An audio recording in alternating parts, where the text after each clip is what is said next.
Samahan nyo nga po pala ako ngayon mga kaibigan. Magpapainom lang po tayo ng baka, no? Dahil umaga na. Kailangang agahan natin para makakauwi na po tayo sa bahay na po natin. Andiyan na po, nakatali na po sila lahat. Kaya papainumin na po natin ngayon. Pero bago mo yan, shout out nga po muna pala tayo. Shout out nga po pala kay Dante Rusas na laging sumusubaybay sa ating videos. Pati na rin kay Romulo Tero Jr. na nasa Maynila ngayon. Kay John Paul Piapi, pati na rin kay Joselito Nailo na nag-share ng ating videos, at pati na rin kay DJ Ilanan Remix, Jose Bobby Ilanan, pati na rin kay Jovenel Bulandrina at kay Rina Sanchez at kay Pare Camilo Pipito Gader na nasa Maynila ngayon. Ayun na po, pinapainom na po natin ng alaga nating baka, no? Ayun na po, simula na po sila uminom at mamaya ay uuwi na rin tayo sa bahay natin pagkatapos nating painumin ito.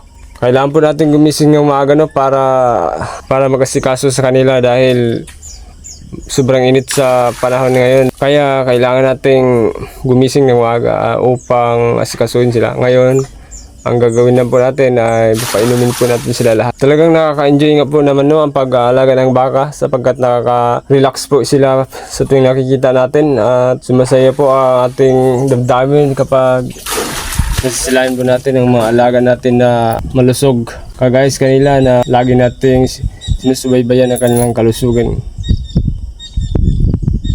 Ito po ang ating araw-araw na rotasyon sa araw-araw natin ginagawa pag papainom at papakain sa kanila. Dahil nakakawala rin ito ng depresyon, no, at saka sa nakakapagpapasigla ng damdamin. Medyo hilig ko na rin po talaga ang pag-aalaga ng mga hayop dahil 7 years old pa lang ako ay pinapalaga na po ako ni tatay nung nabubuhay pa siya ng babaw pala.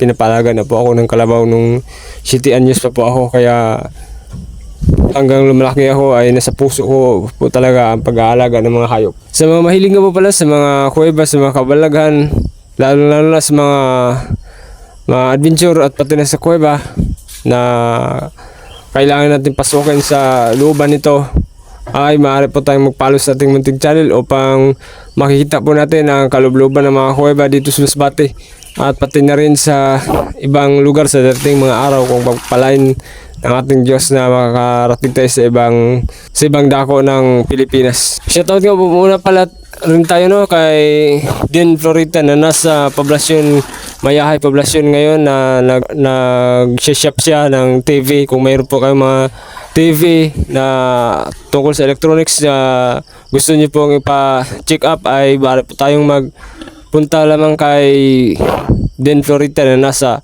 complex Mayahay ngayon. Tapat talaga ng complex yan, andyan sa badag unahan lang konti. Hanapin lang po natin Dean Florita, ay nag-aayos po yan ng mga TV at iba pang mga appliances na related sa electronics. Okay, malapit na po nating matapos, no, ang pagpapainom. Okay po, ayan na po, malapit na po matapos. Hanggang sa susunod nga po pala ng ating mga videos na i-upload. Purihin po ang Diyos sa lahat ng pagkakataon at mabuhay ang mga Pilipino.